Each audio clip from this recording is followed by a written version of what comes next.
क्या नाम है आपका? रविंद्र गिरी। रविंद्र जी, किसको लेके आए हैं आप?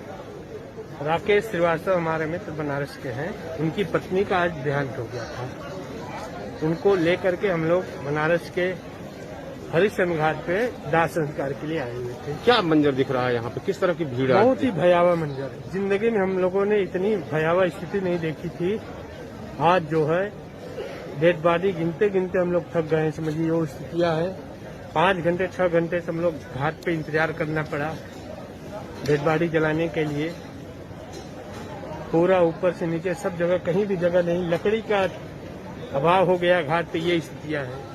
हम लोगों को जो भी लकड़ी मिली है अभी गीली लकड़ी मिली। बहुत मुश्किल से शोर सिफारिश करने के बाद गीली लकड़ी मिली, तब दाह संस्कार हो रहा है। 5 से 6 घंटा हम लोग वेट किए। वही बहुत मेहनत करने के बाद लकड़ी मिली तो घाट। कितना वेटिंग में होंगे लोग? कितना लोग वेटिंग में होंगे लोग? वेटिंग तो अभी देखिए 25 से 30 लोगों की संख्या वेटिंग में भी चल रही है। अच्छा, ये जितने जल रहे हैं लोग, क्या ये सब कोरोना के हैं? तो सील पैक करके आ रहा है तो उसको क्या कहा जा सकता है? कोरोना ही कहा जा सकता है।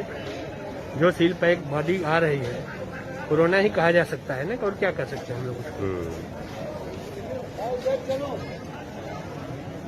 ये स्थितियां हैं, बहुत भयावह स्थिति है बनारस।